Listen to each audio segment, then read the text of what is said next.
Thank you very much indeed, President Monti, for providing us with a profound and expansive view about the dark and some of the light after the exit of the brutal Brits, as you put it. I think we're going to go to a few questions now before we open to the floor. As Dame Minouche mentioned, you wrote an op-ed, a fascinating op-ed this morning in the Financial Times.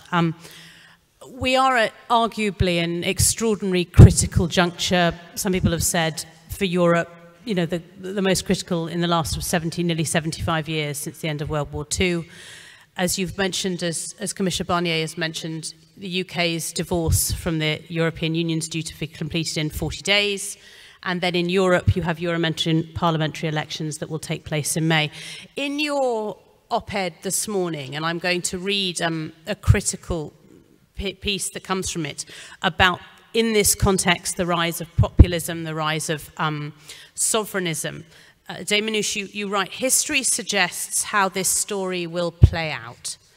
Populists will occupy the state, engage in patronage, repress critics, and try to thwart independent judges, regulators, and the media.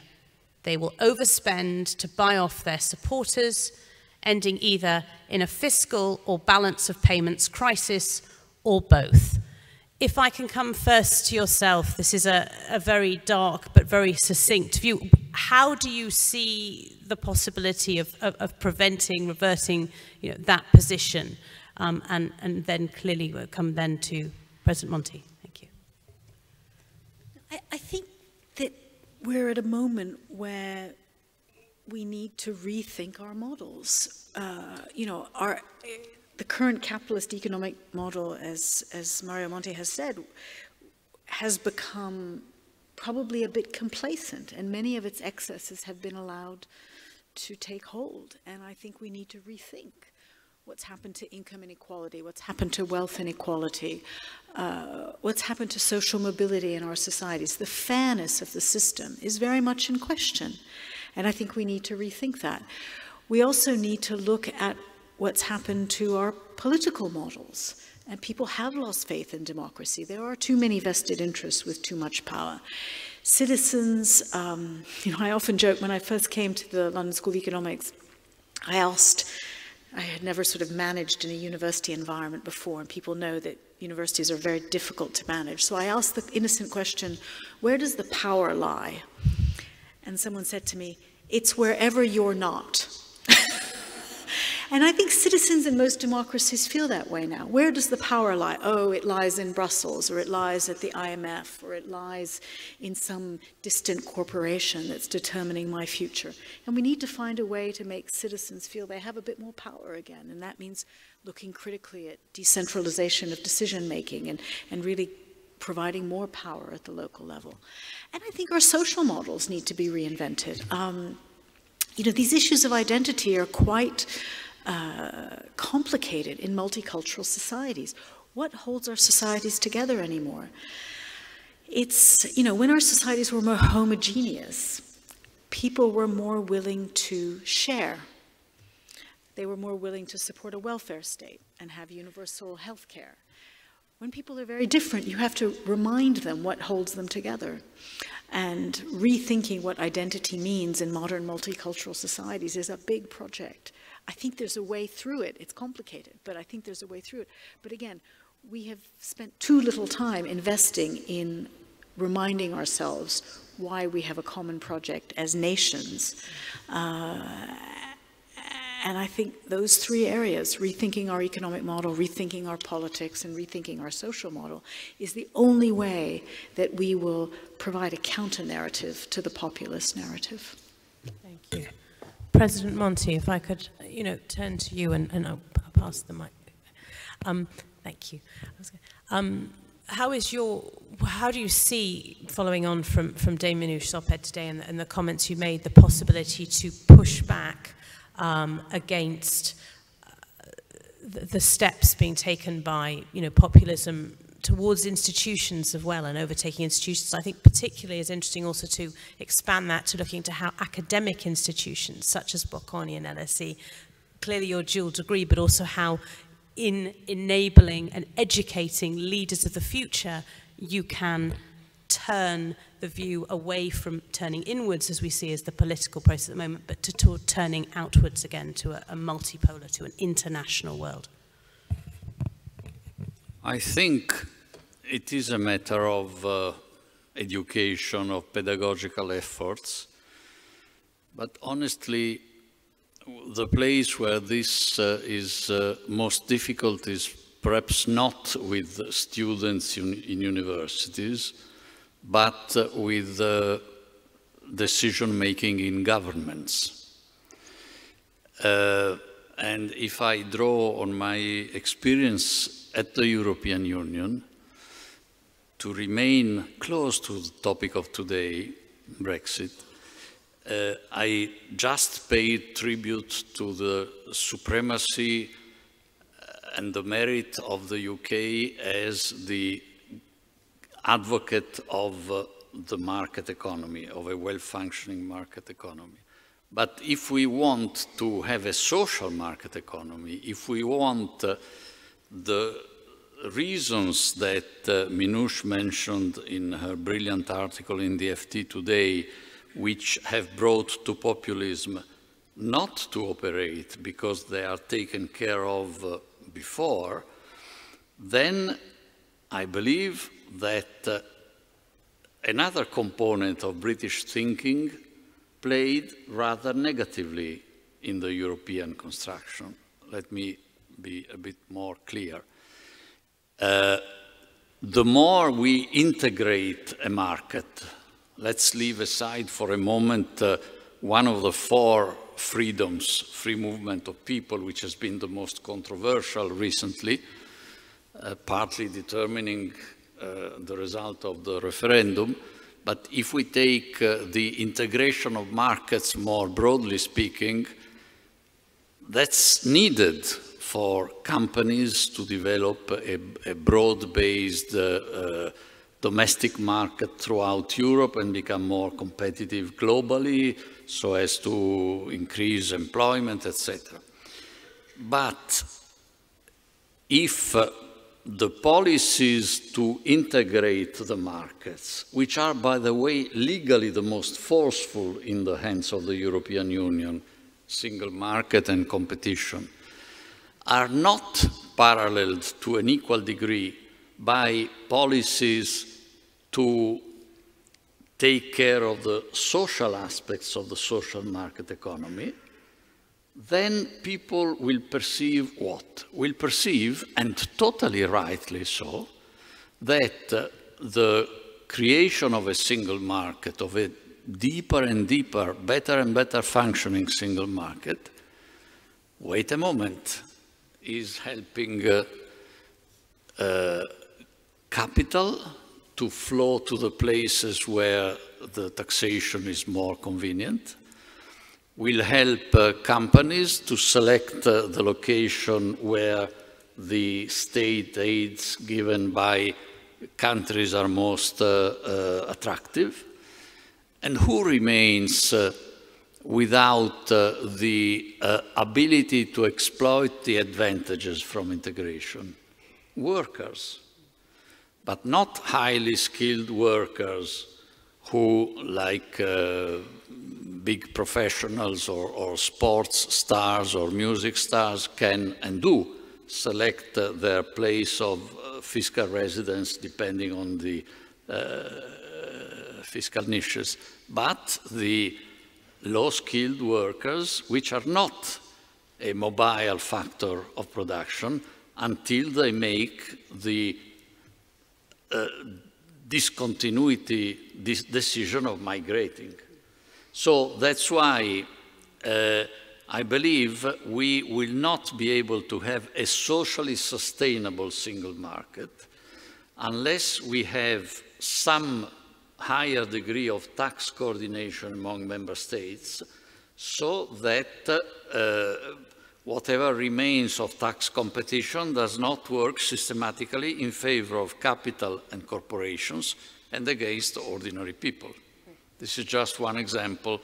And then I think this should be one of the ways in which the non-populists who care about European integration should improve capitalism in Europe if they want to have integration sustainable. No, I completely agree with that. And actually, there is an international dimension to that, which is to have greater, the pressure on certain corporations who manage to locate themselves globally and avoid local taxation. Some international effort needs to be put to setting that right so that people will feel that global capitalism is fair. Otherwise, the current setup makes people feel that these organizations are completely taking advantage of the current system. And as Minouche advocates, there have been some short phases in which the sense of responsibility globally has been higher. I have in mind the G20 at the time you were at the IMF. After the first big financial crisis, which acted a bit to crack on the tax havens, for example. But if that global cooperation, besides the fact that now the president of the US wants to dismantle it, but at any rate, if that global cooperation is not vested in specific laws and institutions, when the crisis goes away, back to complacency and no longer this cohesive discipline.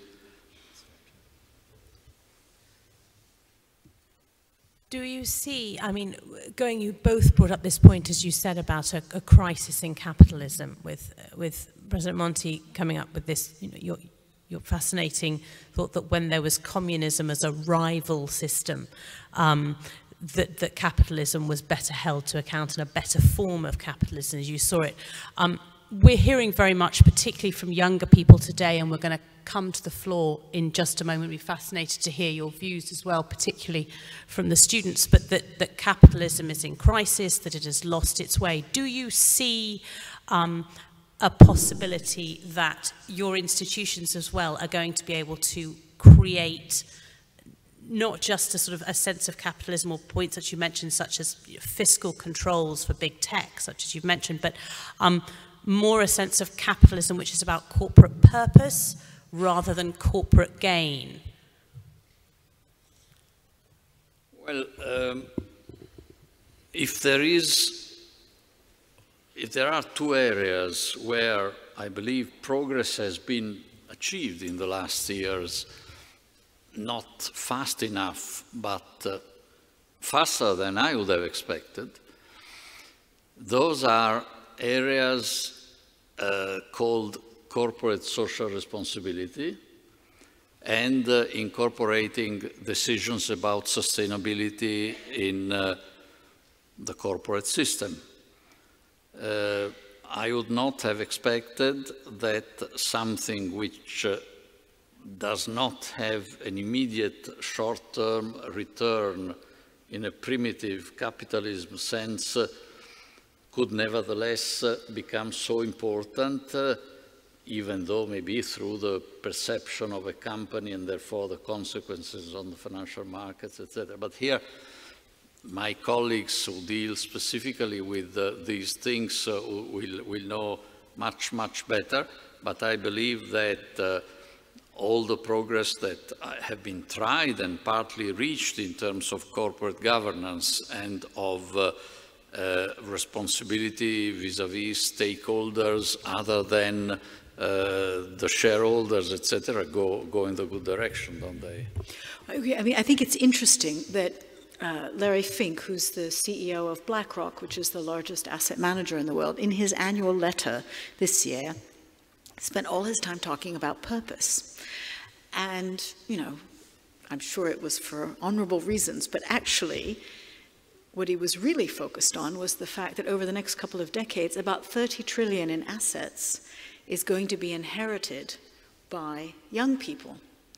And their investment preferences show a high preference for concerns around environmental, social, and governance issues. And he was basically sending a warning message to CEOs around the world to say, if you want these people to hold on to your shares, you better have a good story to tell on environmental, social, and governance issues. And it would be very interesting to hear whether young people in the room who may be inheritors at some point of some of these assets would share those views. Do we have any questions from the floor? Upstairs, perhaps? I see lots of faces upstairs. This is a wonderful... Yes, gentleman here. Thank you. Good afternoon. I would like to share another view, maybe, because I think that what is happening with Brexit right now is really negative for Europe and for the United Kingdom, but at the same time shows us what happens if you trigger Article 50, shows us what are the consequences, where the United Kingdom is going and what they are losing. For me, the real threat for European Union is the countries who want to stay inside, but at the same time do not comply with human law treaties, or I want to say Poland, but what is happening about the judicial system. What are the tools that Europe can use to prevent showing off a system which tolerates certain things happening inside Europe? I'll just check. Do we have any more questions? We can take a couple at the same time. Yes, a gentleman right in the centre at the back, please. I have a question on taxation. On taxation. You both mentioned that it's fair and important to have fair taxation across Europe in order to redistribute part of the value chain that capital and large enterprises have extrapolated from labor. Now, it's public knowledge, the OECD has reported it several times, that the large firms, in particularly tech firms, elude more than 20 billion euro inside Europe. And they do it legally. They use Ireland, the Netherlands, and Luxembourg. So the famous case of the Starger vis-à-vis Apple, or it's in the UK, you know, Facebook paying £3 million of taxes, Google and Apple less than 7 million per year. So the question I ask is, first, why Europe has not been able to stop the biggest tax illusion on the planet with 3 member states? That one, destroy the unity, the competitiveness of the single market, and creates huge monopolies in America, which then destroy our European companies. And who benefits out of it? Minouche, yes, please. The easy one. I'll give Mario the hard one. I'll take the easy one. You're quite right. I think the good news is that the OECD is actually working on a proposal now which will try and address this, which says these companies cannot create some artificial headquarters where they don't produce or consume anything. And actually, they should be taxed on the basis of where their product is consumed. And that proposal is currently being put forward in the OECD. I think a lot of the tech companies have now realized that public opinion has moved and that they will have to accept those proposals. And I think we should all do everything we can to back that. Who benefits at the moment? Their shareholders. Their shareholders, I mean, why has the share price of those companies rocketed in the last decade? Because they have been incredibly effective at what is called tax efficiency. And I think that needs to be reversed. It's really unacceptable that they don't pay their fair share.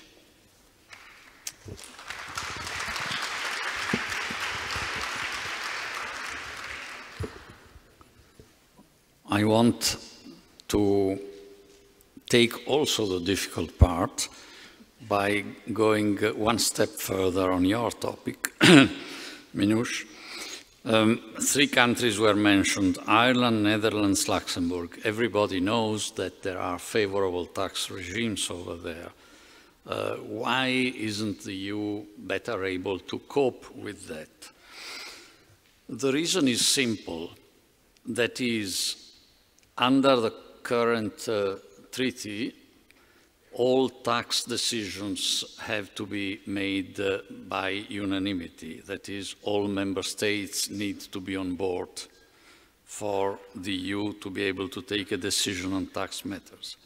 So the effort made since many years already by the EU has been the following.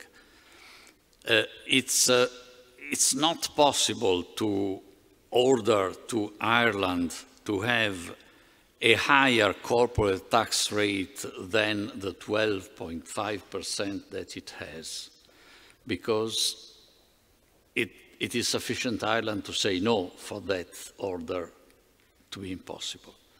But I say we because I was still there when we made this effort to push to the extreme limit the notion of state aid, because if a matter can be seen to be a state aid problem, then the Commission has the remarkable powers that it has in competition matters, where it does not need unanimity, does not need the agreement of the Council, and can act.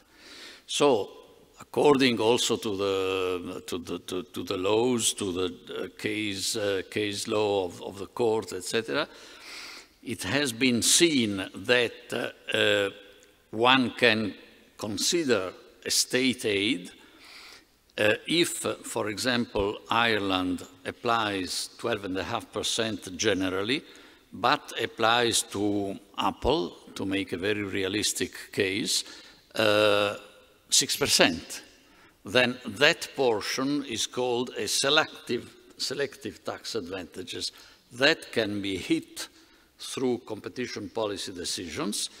Mrs. Vestager, the commissioner, did this 2 years ago, and she ordered, and that order is being followed concretely, the government of Ireland to ask Apple to reimburse the government of Ireland itself of some 12 or 13 billion euros that it had perceived as unfair and illegal under state aid laws help.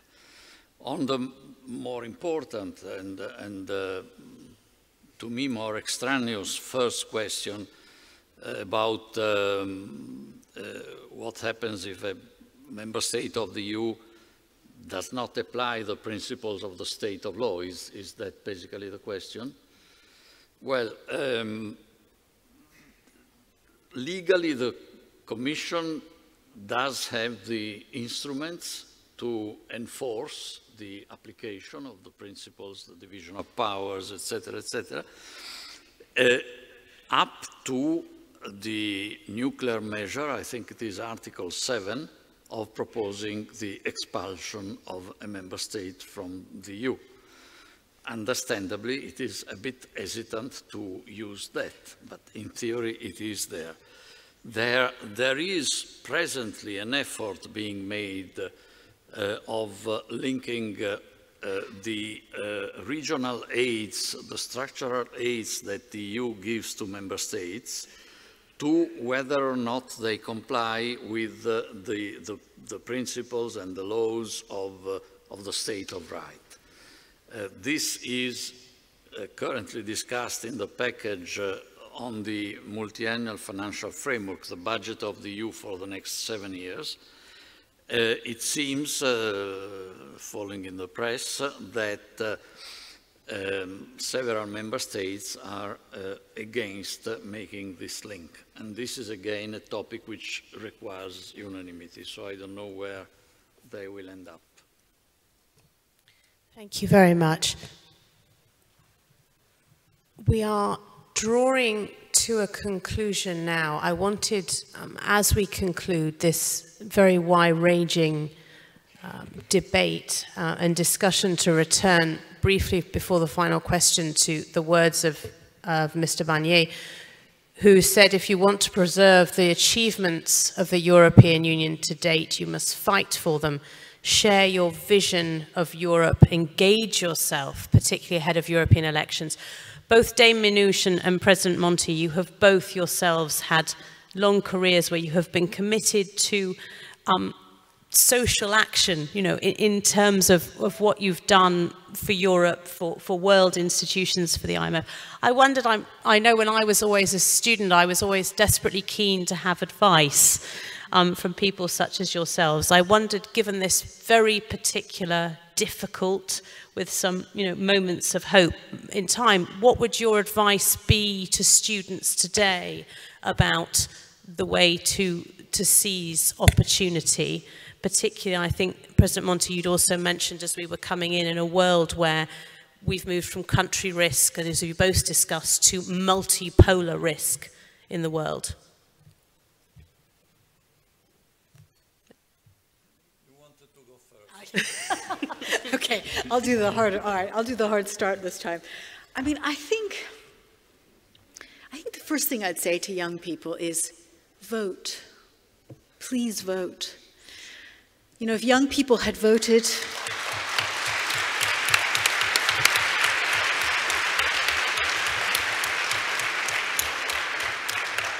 if young people had voted in the UK, the outcome would have been different. It couldn't be more straightforward. So that would be my number one piece of advice. But I think the second thing I'd say is this generation is facing very unique pressures that certainly I didn't face. You know, they've grown up in the world where the internet was taken for granted. And that has made you much more globally connected and globally aware than previous generations. And yet at the same time, that global competition has probably created a greater sense of insecurity for this generation. You know, you're competing not against your classmates or the people living in your city, but you're competing with every other young person in the world who's competing for the same jobs that you're competing for. And so it's that paradox of being globally aware and global citizens in some ways in your mindset, yet also economically more insecure. And I think that's a very unusual combination. And I would just encourage you to see beyond the current pressures of global competition and retain the values that global awareness has brought you. Young people tend to be much more idealistic and optimistic than old folk. But right now, I think we need the voices of globally aware young people more than ever. So that would be my little bit of advice. Mario.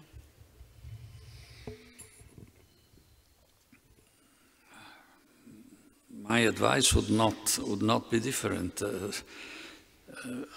I would insist on feel, as no doubt you do feel, more and more global citizens, which does not mean that you have to dismiss your pride in being an Italian citizen or a British citizen, and try to be stronger and stronger in your ideas. Do not become a passive relativist without views. Try to have views of your own, of which you are convinced, provided there are two accompanying conditions. One, that you review their convictions from time to time as developments unfold. And secondly, this will be badly needed as we move forward, be tolerant. And finally,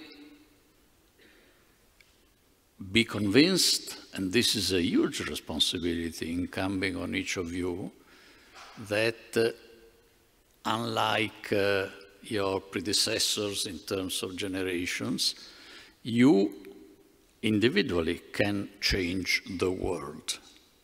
This is not something I'm saying just to boost your morale. By the way, it's a big responsibility if you have the power to change the world. But now more than ever through a startup which invents a new way of doing things or a new way of thinking, you can change the world ultimately by voting, by not excluding for yourself some sort of civic and maybe one day even political commitment. You can change the world. As a matter of fact, today you either change the world or the world will be changed by others, not necessarily to your advantage. And this university, like LSE, are trying to provide you modestly with all the instruments needed to comply to the very demanding advice that the leaders of your two institutions are giving you. Thank you very much.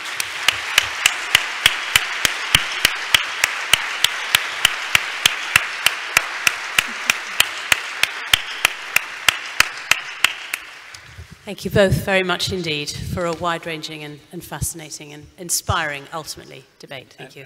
And may I, on behalf of the two of us and of all of us here, thank you very, very much for your direction of the discussion. Thank you very much.